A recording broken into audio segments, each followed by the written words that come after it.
ಇವತ್ತ ಜೂನ್ 17ನೇ ತಾರೀಕು ಬುಧವಾರ ಗೃಹಲಕ್ಷ್ಮಿಯರಿಗೆ ಹೊಸ ಅಪ್ಡೇಟ್ ಬಂದಿದೆ. ಹೌದು ಸ್ನೇಹಿತರೆ, ಪ್ರತಿಯೊಬ್ಬರು ಕಡ್ಡಾಯವಾಗಿ ಈ ಒಂದು ಮಾಹಿತಿಯನ್ನು ನೋಡಲೇಬೇಕು.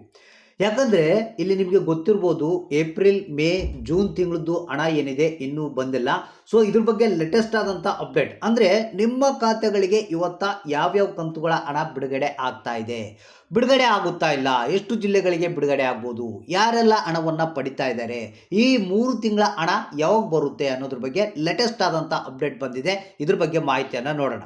ಇದ್ರ ಜೊತೆಗೇ ನಿಮಗೆ ಗೊತ್ತಿರ್ಬೋದು, ಏನು ಮುಖ್ಯಮಂತ್ರಿಗಳು ಚೇಂಜ್ ಆದರು, ಡಿ ಕೆ ಶಿವಕುಮಾರ್ ಅವರು. ಸೊ ಹೊಸ ರೂಲ್ಸ್ಗಳು ಬಂದಿದ್ದಾವೆ. ಅಂದರೆ ಗೃಹಲಕ್ಷ್ಮಿ ಯೋಜನೆಗೆ ಮತ್ತೆ ಅರ್ಜಿಯನ್ನು ಸಲ್ಲಿಸಬೇಕಂತ ಹೇಳ್ತಾ ಇದ್ದಾರೆ. ಅರ್ಜಿಯನ್ನು ಸಲ್ಲಿಸಿದವರಿಗೆ ಮಾತ್ರ ಈ ಒಂದು ಹಣ ಬರುತ್ತೆ, ಇಲ್ಲದ್ರೆ ಬರೋದಿಲ್ಲ ಅಂತ ಹೇಳ್ತಾ ಇದ್ದಾರೆ. ಹಾಗಾದರೆ ಗೃಹಲಕ್ಷ್ಮಿ ಯೋಜನೆಗೆ ಅರ್ಜಿ ಸಲ್ಲಿಸೋದು ಪ್ರಾರಂಭ ಆಗಿದೆಯಾ ಇಲ್ಲ, ಇದರ ಒಂದು ಪ್ರಾಸೆಸ್ ಹೇಗಿರುತ್ತೆ, ಏನೆಲ್ಲ ಬೇಕಾಗುತ್ತೆ, ನೀವೆಲ್ಲ ಏನೆಲ್ಲ ಮಾಡಬೇಕಾಗುತ್ತೆ ಅನ್ನೋದ್ರ ಬಗ್ಗೆ ಮಾಹಿತಿಯನ್ನು ತಿಳಿಸ್ಕೊಡ್ತೀನಿ.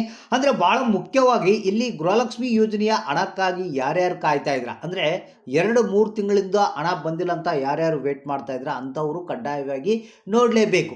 ಯಾಕಂದರೆ ಈಗ ಹಣ ಬಿಡುಗಡೆ ಆಗ್ತಾ ಇದೆಯಾ ಇಲ್ಲ, ಅಥವಾ ಸ್ಟಾಪ್ ಆಗಿದೆಯಾ, ಅಥವಾ ಇವತ್ತು ಯಾರ್ಯಾರಿಗೆ ಬರ್ಬೋದು ಯಾರ್ಯಾರಿಗಿಲ್ಲ, ಇದ್ರ ಬಗ್ಗೆ ಎಲ್ಲದ್ರ ಬಗ್ಗೆನೂ ಮಾಹಿತಿಯನ್ನು ತಿಳಿಸ್ಕೊಡ್ತಾ ಇದ್ದೀನಿ. ವಿಡಿಯೋನ ಪೂರ್ತಿಯಾಗಿ ನೋಡಬೇಕು. ಆದಷ್ಟು ಮಂದಿಗೆ ಈ ಒಂದು ಮಾಹಿತಿಯನ್ನು ಇಮಿಡಿಯೇಟ್ಲಾಗಿ ಶೇರ್ ಮಾಡಿ. ಸ್ನೇಹಿತರೆ, ನಿಮಗೆಲ್ಲ ಗೊತ್ತಿರ್ಬೋದು, ಮುಖ್ಯಮಂತ್ರಿಗಳು ಚೇಂಜ್ ಆದ ನಂತರ ಇಲ್ಲಿ ಏನಪ್ಪ ಅಂತಂದರೆ ಗೃಹಲಕ್ಷ್ಮಿ ಯೋಜನೆಯಲ್ಲಿ ದೊಡ್ಡ ಬದಲಾವಣೆಯನ್ನು ಮಾಡ್ತಾ ಇದ್ದಾರೆ. ಅಂದರೆ ಇಲ್ಲಿ ಗೃಹಲಕ್ಷ್ಮಿ ಯೋಜನೆಯ ಹಣ ಸರಿಯಾದ ರೀತಿಯ ಒಂದು ಬಡವರಿಗೆ ಹೋಗ್ಬೇಕಂತೇಳಿ ಈ ರೀತಿಯಾದಂಥ ಮಾಸ್ಟರ್ ಪ್ಲಾನನ್ನು ಮಾಡಿಕೊಂಡಿದ್ದಾರೆ. ಸೊ ಅಂದರೆ ಇಲ್ಲಿ ಮರಣ ಹೊಂದಿದವರ ಖಾತೆಗಳಿಗೆ ಹಣ ಏನು ಜಮಾ ಆಗ್ತಾ ಇತ್ತು ಅದನ್ನು ಇನ್ಮೇಲೆ ಬಂದ್ ಮಾಡಬೇಕು. GST ಯಾರ್ಯಾರು ಪೇ ಮಾಡ್ತಾ ಇದ್ದಾರೆ, ಟ್ಯಾಕ್ಸ್ ಯಾರು ಪೇ ಮಾಡ್ತಾ ಇದ್ದಾರೆ ಅಂಥವ್ರಿಗೆ ಹಣ ಕೊಡೋದನ್ನ ಬಂದ್ ಮಾಡಿ ಬಡವರಿಗೆ ಮಾತ್ರ ಕೊಡಬೇಕು.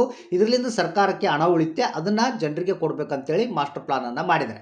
ಇಲ್ಲಿ ಒಂದು ಕಡೆಗೆ ರಾಜ್ಯದ ಜನರು ಏನಂತಿದ್ದಾರೆ, ಸಾರ್ ಇವಾಗ ಏನಂದರೆ ಇವ್ರ ಕೈಲಿ ಹಣ ಕೊಡೋಕ್ಕಾಗೋದಿಲ್ಲ, ಈಗ ಆಲ್ರೆಡಿ ಏನು ಸಿದ್ದರಾಮಯ್ಯನವರು ಇದೇ ರೀತಿ ಮಾಡಿದ್ದಾರೆ, ಈಗ ಇವರು ಹೊಸ ಮುಖ್ಯಮಂತ್ರಿಗಳು ಬಂದಿದ್ದಾರೆ, ಮತ್ತೊಂದು 3 ತಿಂಗಳ ಇದೇ ರೀತಿ ಮಾಡ್ತಾರೆ, ಒಟ್ಟಾರೆಯಾಗಿ ಇವರು ಹಣ ಕೊಡೋದ್ರಲ್ಲಿ ಅಷ್ಟೇ ಇದೆ, ನಮಗೆ ಗ್ಯಾರಂಟಿಗಳ ಸಹಸವೇ ಬೇಡ, ಈ ಸರ್ಕಾರದ ಸಹಸವೇ ಬೇಡ ಅಂತ ಜನ ಬೈತಾ ಇದ್ದಾರೆ.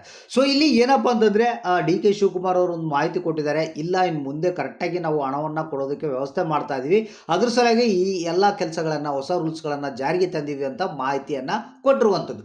ಒಟ್ಟಾರೆಯಾಗಿ ಒಂದೇ ಮಾತಿನಲ್ಲಿ ಹೇಳ್ಬೇಕಂದ್ರೆ ಇನ್ಮೇಲೆ ಗೃಹಲಕ್ಷ್ಮಿಯವರಿಗೆ ಯಾವುದೇ ಕಾರಣಕ್ಕೂ ತೊಂದರೆ ಆಗೋದಿಲ್ಲ, ಕರೆಕ್ಟಾಗಿ ತಿಂಗಳ ಹಣ ಬರುತ್ತೆ ಅಂತ. ಅಂದರೆ ಇಲ್ಲಿ ಈಗ ಏಪ್ರಿಲ್ ಮೇ ಮತ್ತು ಜೂನ್ ತಿಂಗಳದ್ದು 3 ತಿಂಗಳದ್ದು ಬಾಕಿ ಇದೆ ಹಣ. ಈ ಒಂದು ಹಣ ಯಾವಾಗ ಬರ್ಬೋದು ಅಂದರೆ ಇಲ್ಲಿ ನಿಮಗೆ ನೆಕ್ಸ್ಟ್ ಏನು ನಾಗರ ಪಂಚಮಿ ಹಬ್ಬ ಬರುತ್ತೆ ಅವಾಗ ಬರ್ಬೋದು, ಅಥವಾ ಇಲ್ಲಾಂದರೆ ಗಣಪತಿ ಹಬ್ಬಕ್ಕೆ ಬರ್ಬೋದು ಅಂತ ಒಂದು ಮಾಹಿತಿ ಕೇಳಿ ಬರ್ತಾ ಇದೆ. ಅದಕ್ಕಿಂತ ಮುಂಚಿತವಾಗಿ ನೀವೇನು ಮಾಡಬೇಕಪ್ಪ ಅಂತಂದರೆ ಇಲ್ಲಿ ಗೃಹಲಕ್ಷ್ಮಿ ಯೋಜನೆಗೆ ಮತ್ತೊಂದು ಬಾರಿ ಅರ್ಜಿಯನ್ನು ಸಲ್ಲಿಸಬೇಕಂತ ಒಂದು ಹೇಳಿದ್ದಾರೆ. ಸೊ ಅಂದರೆ ಇಲ್ಲಿ ನಿಮ್ಮ ಹತ್ತಿರದ ಕರ್ನಾಟಕವನ್ನಾಗಿರ್ಬೋದು, ಗ್ರಾಮವನ್ನಾಗಿರ್ಬೋದು, ಬೆಂಗಳೂರನ್ನಾಗಿರ್ಬೋದು ಮತ್ತು ಸೇವಾ ಸಿಂಧು ಪೋರ್ಟಲ್ಗಳಲ್ಲಿ ನೀವು ಮತ್ತೊಂದು ಬಾರಿ ಅರ್ಜಿಯನ್ನು ಸಲ್ಲಿಸಬೇಕಾಗುತ್ತೆ, ಬಯೋಮೆಟ್ರಿಕನ್ನು ಕೊಡಬೇಕಾಗುತ್ತೆ. ಸೊ ಈ ರೀತಿ ಮಾಡಿದ ನಂತರ ಅದು ಬಂದಂಥ ಅಪ್ಲಿಕೇಶನ್ಗಳನ್ನು ಎಲ್ಲ ವೆರಿಫೈ ಮಾಡಿ ಯಾರ್ಯಾರಿಗೆ ಹಣ ಕೊಡಬೇಕು ಯಾರ್ಯಾರಿಗಿಲ್ಲ ಅಂತ ಒಂದು ವೆರಿಫೈ ಮಾಡ್ತಾರೆ. ಅದಾದಮೇಲೆ ನಿಮಗೆ ಈ ಒಂದು 3 ತಿಂಗಳದ್ದು ಹಣ ಏನು ಪೆಂಡಿಂಗ್ ಇದೆ ಅದನ್ನು ರಿಲೀಸ್ ಮಾಡ್ತಾರೆ. ಅಂದರೆ ಏಪ್ರಿಲ್ ಮೇ ಮತ್ತು ಜೂನ್ ತಿಂಗಳದ್ದು ಒಟ್ಟಿಗೆ ಒಂದು 6,000 ರೂಪಾಯಿ ಹಣವನ್ನು ಕೊಡ್ತಾರೆ. ಅಂದರೆ ಹಬ್ಬಕ್ಕೆ ನಿಮಗೆ ಈ ಒಂದು ಹಣ ಬರುವಂಥ ಸಾಧ್ಯತೆ ಇದೆ ಅಂತ ಮಾಹಿತಿ ಕೇಳಿ ಬರ್ತಾ ಇದೆ. ಸೊ ಇಲ್ಲಿ ನೀವು ಮಾಡಬೇಕಾಗಿರೋದು ಏನಪ್ಪ ಅಂತಂದರೆ ಅರ್ಜಿ ಸಲ್ಲಿಸುವಂಥ ಸಂದರ್ಭದಲ್ಲಿ ration card, bank passbook, Aadhaar ಕಾರ್ಡನ್ನು ತೆಗೆದುಕೊಂಡೋಗಿ ನೀವು ಮತ್ತೊಂದು ಬಾರಿ ಅರ್ಜಿಯನ್ನು ಸಲ್ಲಿಸಬೇಕು. ಈಗಾಗಲೇ ಏನು ಅರ್ಜಿಯನ್ನು ಇನ್ನೂ ಸಲ್ಲಿಸೋದು ಪ್ರಾರಂಭ ಆಗಿಲ್ಲ, ಅತಿ ಶೀಘ್ರದಲ್ಲಿ ನಿಮಗೆ ಅರ್ಜಿ ಸಲ್ಲಿಸೋದು ಪ್ರಾರಂಭ ಆಗುತ್ತೆ, ಗೊತ್ತಾಗುತ್ತೆ ನಿಮಗೆ, ಇಮಿಡಿಯೇಟ್ಲಿ ಹೋಗಿ ನೀವು ಅರ್ಜಿಯನ್ನು ಸಲ್ಲಿಸ್ಬೋದು. ಈಗಲಿಂದನೇ ಸ್ವಲ್ಪ ಎನ್ಕ್ವೈರಿ ಮಾಡ್ಕೊಂತೀರಿ ಅರ್ಜಿ ಸಲ್ಲಿಸೋದು ಪ್ರಾರಂಭ ಆಗಿದೆಯಲ್ಲ ಅಂತ, ಅವಾಗ ಹೋಗಿ ನೀವು ಅರ್ಜಿಯನ್ನು ಸಲ್ಲಿಸಬೇಕಾಗುತ್ತೆ. ತದನಂತರ ನಿಮ್ಮ ಖಾತೆಗಳಿಗೆ ಒಟ್ಟಿಗೆ ಹಣ ಬರೋದಕ್ಕೆ ಪ್ರಾರಂಭ ಆಗುತ್ತೆ. ಮತ್ತು ಈಗ ಸದ್ಯದಲ್ಲಿ ಯಾವುದೇ ಹಣ ಬಿಡುಗಡೆ ಆಗ್ತಾ ಇಲ್ಲ ಅನ್ನೋ ಒಂದು ಮಾಹಿತಿ ಕೇಳಿ ಬರ್ತಾ ಇದೆ. ಅಲ್ಲೊಬ್ಬರಿಗೆ ಇಲ್ಲೊಬ್ಬರಿಗೆ ಈ ಒಂದು ಹಣ ಬರ್ತಾ ಇದೆ ಹೊರತು ಟೋಟಲ್ ಆಗಿ ಹಣ ಕೊಡೋದನ್ನು ಬಂದ್ ಮಾಡಿದ್ದಾರೆ ಅನ್ನೋ ಒಂದು ಮಾಹಿತಿ ಕೇಳಿ ಬರ್ತಾ ಇದೆ. ಸೊ ಮತ್ತೊಂದು ಹೊಸ ಅಪ್ಡೇಟ್ ಮುಖಾಂತರ ನಾನು ನಿಮಗೆ ಮಾಹಿತಿಯನ್ನು ತಿಳಿಸ್ಕೊಡ್ತೀನಿ.